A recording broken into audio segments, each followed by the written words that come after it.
Penso che un sogno così non ritorni mai più. Mi dipingevo le mani e la faccia di blu. Poi d'improvviso venivo dal vento rapito e incominciavo a volare nel cielo infinito. Volare, oh, cantare,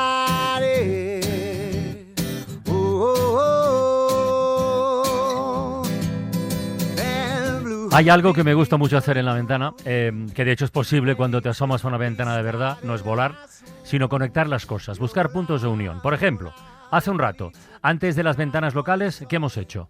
Viajar, con Paco Nadal, como todos los viernes, muy bien. ¿Cuál es uno de los principales destinos mundiales de los viajeros, de los turistas? Italia.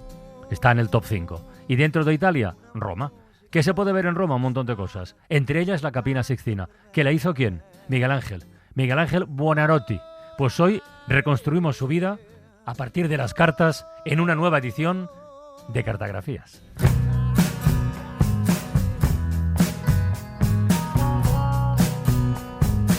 Cartografías. Historias por correspondencia con Laura Piñero.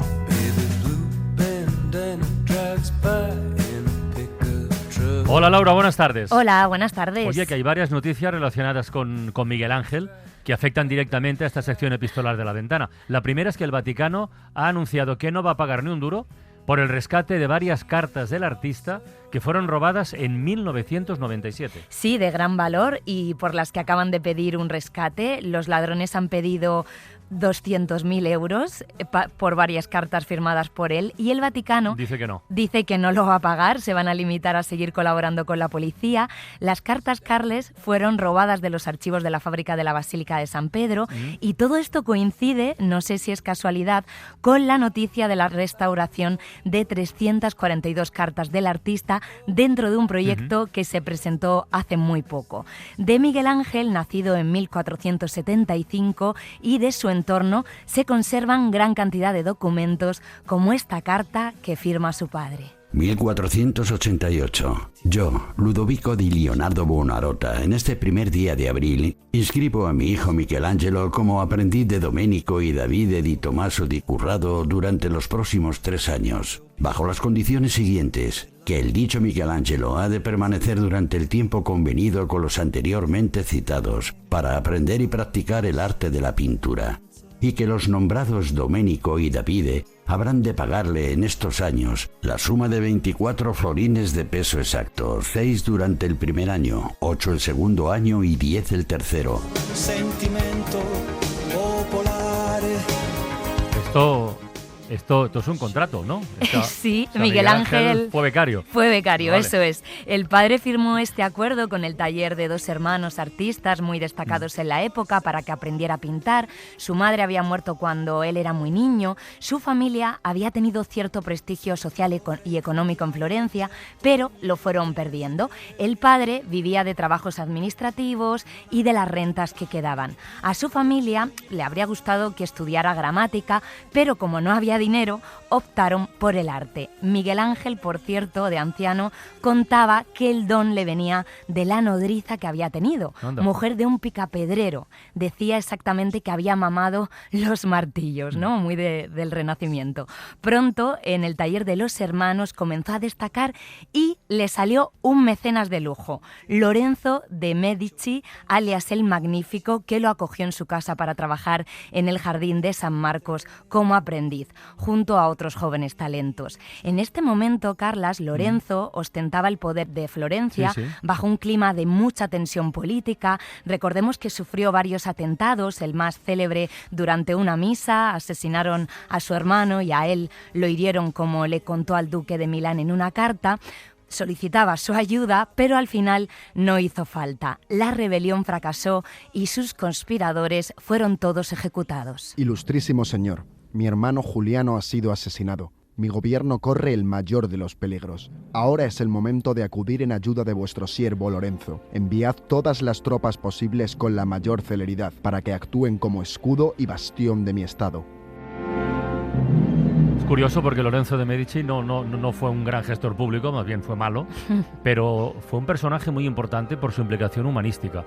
De hecho, envió emisarios al este de Europa para recuperar una gran cantidad de obras clásicas, montó la Biblioteca Laurenciana de Florencia, bueno, y fue mecenas de grandes artistas como el propio Miguel Ángel o como Leonardo da Vinci también. Sí, a Miguel Ángel le enriqueció mucho este ambiente tan humanista. En estos tiempos parece que fue cuando otro de los alumnos le rompió la nariz en una discusión, esa leyenda que hay en torno a esto, y se le quedó chata como sí. vemos en sus retratos. Yo no he podido confirmarlo porque de este periodo no hay cartas todavía, pero cuando muere el Magnífico y asume el poder su hijo Piero en 1494, a los Medici los expulsan de Florencia, acusados de ser los culpables del deterioro social de la ciudad, y Miguel Ángel, como estaba tan vinculado a ellos, también tuvo que huir, que escapar. No regresó hasta que otra rama de la familia, el primo Pier Francesco, le aseguró protección y ser su mecenas. Lo primero que hizo fue sugerirle un negocio un poco turbio, falsificar y vender la escultura de un Cupido durmiente como si fuera antiguo, porque eran muy valorados en el mercado. Empezamos bien. Miguel Ángel aceptó, se la vendieron a un cardenal que terminó descubriendo el engaño y la devolvió. Pero la falsificación era tan buena que el cardenal le ofreció trabajo en Roma. Lo cuenta en una carta a su protector, que es la primera conocida del artista. Solamente para avisaros de que el sábado pasado llegamos sanos y salvos. Me recibió satisfecho y quiso que fuese a ver algunas esculturas. Después, el domingo, el cardenal llegó a la casa nueva y me hizo llamar. Fui a su casa y me preguntó qué me parecían las cosas que había visto. Yo le di mi opinión. Tras esto, el cardenal me preguntó si tendría ánimo suficiente para hacer alguna cosa bella. Respondí que quizá yo no haría cosas tan grandes, pero que ya vería lo que sería capaz de hacer. Hemos comprado un pedazo de mármol para una figura del natural y el lunes comenzaré a trabajar. Bueno, esta obra de Miguel Ángel, la del Cupido durmiente, esta no se ha podido recuperar nunca. No, aunque fuera, es verdad que era una falsificación, pero hoy tendría un valor, vamos, incalculable al tratarse de una de sus primeras obras. Sí, parece que desapareció en un incendio, le cambió la vida.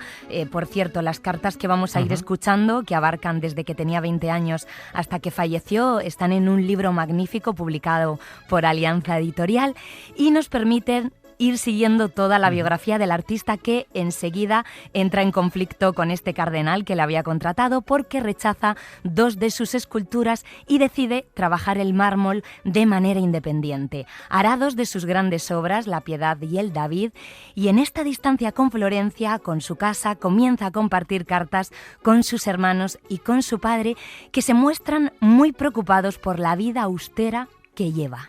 Buonarrota me dice que vives allí con gran ahorro, o mejor dicho, miseria. El ahorro es bueno, pero la miseria es dañina, porque es vicio que desagrada a Dios y a las gentes del mundo, y además te hará mal al alma y al cuerpo, y mientras seas joven soportarás por algún tiempo esta contrariedad. Pero cuando falta la virtud de la juventud, se descubren después las enfermedades que se han generado por estas contrariedades. Y por vivir mal y con miseria. Como te he dicho, el ahorro es bueno, pero sobre todo no te comportes con miseria. Vive moderadamente e intenta no vivir con estrecheces, porque practicando tu arte, si enfermaras, Dios no lo permita, serías hombre perdido. Y sobre todo ten cuidado con la cabeza, consérvala moderadamente caliente y no te laves jamás. Cuídate.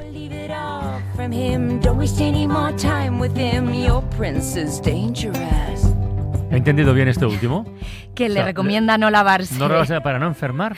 Eso es, y Pero mantener la ¿estos cabeza eran remedios de la época? caliente, sí, del siglo XVII. Dicen que Miguel Ángel se pasó la vida ahorrando por si la situación política se complicaba y empeñado en recuperar el prestigio social de su familia.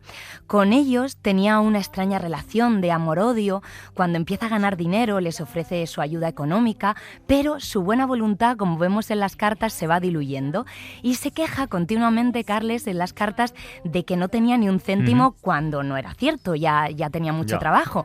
En 1505 el Papa Julio II le encarga su mausoleo en Roma, un proyecto faraónico que le ocasionó problemas desde el principio. Primero con el propio Papa, que terminó rechazando sus presupuestos. Miguel Ángel llegó a marcharse muy enfadado un tiempo a Florencia, hasta que un emisario del Papa le convence para regresar con la propuesta de pintar la bóveda de la Capilla Sixtina. Menos mal.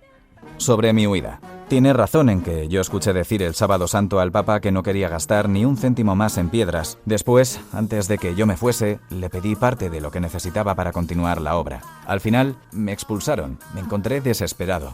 Pero todo esto no fue la única razón de mi huida. Te baste saber que me hizo pensar que si me quedaba en Roma, antes se haría mi sepultura que la del Papa. Ahora, si quiere su santidad continuar, que me envíe el dicho depósito aquí, a Florencia. Basta con il tango, l'amor si fa con i cha-cha-cha. Stringiamoci così. Esta historia es muy potente, porque Julio II, que también era conocido como el Papa Guerrero, bueno, este se comportaba más como un jefe de Estado que como cabeza de la Iglesia. De hecho, hay una película muy buena, se llama Tormento del Éxtasis, que se centra en la relación tan tensa, tan complicada que tuvieron Miguel Ángel y este mecenas papal. Sí, es que fue así, estuvo llena de altibajos esa relación. Al principio, de hecho, Miguel Ángel desconfió de la propuesta de la capilla, creyó que sus rivales habían persuadido al pontífice de contratarlo porque no lo consideraban experto en frescos. Muchos preferían a Rafael, su gran competidor, y quizá por esto Miguel Ángel trabajaba de manera muy solitaria. Tuvo muy pocos amigos, como vemos en las cartas, era muy desconfiado y trabajaba demasiado, aunque le pudiera costar la salud. Trabajó a tanta velocidad en la capilla que pensó que moriría en el intento. Buena roto. He recibido una carta tuya, a la cual respondo brevemente por no tener tiempo. Sobre mi regreso allí, no puedo volver si no termino la obra, y creo que me llevará todo septiembre. Antes del Día de Todos los Santos tendrá que estar terminado como sea, si no muero en el intento. Me apresuro más de lo que puedo, porque me parece que llevo aquí más de 1000 años. My friend, I'll make it clear. I'll state my case, of which I am certain. Bueno, 1000 años no, pero tardó 4 en concluir esta fase de pinturas de la Capilla Sixtina. Estamos hablando de 1512 y Julio II pudo ver su trabajo poco antes de morir, pero su tumba, que era el otro gran encargo que le había puesto sobre la mesa, eso seguía sin estar terminado. Sí, cuando fallece Julio II se convierte en Papa Lorenzo X de la rama de los Medici, exiliada, y le da un plazo de 7 años para terminar la tumba con dimensiones más reducidas. A Miguel Ángel se le atraganta cada vez más este proyecto, pero fallece Rafael, el artista favorito también de este Papa, y Miguel Ángel vuelve a tener un tiempo para poder centrarse en otras obras. Sus cartas están repletas de información de tipo práctico. Detalla, por ejemplo, las dificultades para encontrar mármoles para hacer las obras, de lo que se encarga personalmente. Sobre los mármoles, ya tengo una columna tallada en el canal, a unos 50 codos de la carretera, a salvo. Bajarla ha sido más difícil de lo que yo creía, y alguno se ha herido al sacarla. Uno se ha desnucado y ha muerto en el momento, y yo también he estado cerca de perder la vida. El lugar de la cantera es aquí muy áspero, y los hombres muy ignorantes en este ejercicio, así que se necesita una gran paciencia durante varios meses. Este hombre trabajaba demasiado. Sí, ¿verdad? ¿Y qué pasó con tanta carga de trabajo? Pues que enferma, y encima todo se complica cuando fallece este papa, se queda sin protección y le demandan por incumplimiento de contrato de la dichosa tumba. Y además, en 1529 en Florencia estalla una guerra. 40.000 soldados de Carlos V comienzan a bombardear la ciudad a petición de otro Medici, Clemente VII, que llama al ejército imperial para que le ayude a recuperar por completo su histórico feudo. Y sorprendentemente, Miguel Ángel, en lugar de optar por sus antiguos protectores, se pasa a las filas de los que defendían la ciudad contra ellos. 10 meses resistieron el asedio, y cuando Florencia se rindió y comenzó la tiranía de Alejandro de Medici, Miguel Ángel se asustó tanto por posibles represalias, a muchos amigos los habían ejecutado, que se escondió durante meses en una estancia secreta meseta subterránea bajo la Basílica de San Lorenzo. En sus cartas habla de una huida previa. Quería ir a Francia con miedo a ver antes el fin de la guerra, pero el martes por la mañana vino uno desde fuera de la puerta de San Niccolò, donde yo estaba en las defensas, y me dijo al oído que no debía quedarme más tiempo si quería salvar la vida, y fue conmigo hasta mi casa. Me consiguió cabalgaduras y no me dejó hasta que me sacó de Florencia. But sometimes it's hard to find time in between to tell you what you mean to me. Bueno, pues esta estancia se acaba de abrir al público en Florencia. Sí. Se descubrió en 1975 y las paredes están llenas de dibujos que se supone, bueno, seguramente serían suyos, ¿no? Sí, sí, sí. Y al final los Medici le perdonaron, pero debía terminar la famosa sepultura. Sentía que esta historia le condenaba, ¿no? Como si hubiera crucificado a Cristo. Al final terminó el encargo como pudo, quedó un pequeño mausoleo, que es el que normalmente se visita, con una única escultura hecha por Miguel Ángel, el Moisés. Oye, Laura, ¿qué otros detalles dan estas cartas sobre la vida personal de Miguel Ángel? Pues más la que su obra verdad, artística? sí, muy poquitas. Hay muy pocos momentos que le saquen de esa obsesión enfermiza por su trabajo. No se casó, no tuvo hijos, aunque sí que cultivó una profunda amistad con la marquesa de Pescara, una mujer muy culta que organizaba tertulias en Roma, a las que asistía mientras trabajaba en el juicio final, y sus cartas apuntan, Carles, a que tuvo una relación sentimental con un joven, Tommaso, al que regaló varios de sus dibujos, 34 años más joven que él. Durante años se quiso ocultar el contenido de estas cartas. Una vez he llegado aquí, haremos del corazón roca y seguiremos adelante. Y si no poseo el arte para navegar por las olas del mar de vuestro valeroso ingenio, ello me excusará. Me dolerá fuertemente no poder reabrir el pasado para serviros más largamente con solo el futuro, que será poco porque soy demasiado viejo. Nada más puedo deciros. Leed el corazón y no la letra, porque la pluma al deseo no puede seguir de cerca. Il mondo aspetta il tuo sorriso, vai. Il cielo è ancora blu. Bueno, pues Miguel Ángel acabaría muriendo en 1564 con 88 años. Su sobrino protegió el legado y convirtió la casa familiar en un museo. Pero ¿sabías que poco antes de morir Miguel Ángel había ordenado quemar todos sus dibujos? No. Le pilló una obsesión. Se obsesionó con destruirlos a pesar de que eran muy buenos. Algunos se salvaron, por cierto, y ahora los publica en un libro, una editorial española que es Artica Books. Creo, ¡Qué ¿no? bueno! Artica Books en colaboración con el Museo Británico. Como las cartas, pues son otra forma de conocer al Miguel Ángel más desconocido. Oye, antes de terminar, que el lunes empieza ya la radio de verano, estas cartografías, a partir de este sábado a las 9 de la noche, empiezan una nueva vida.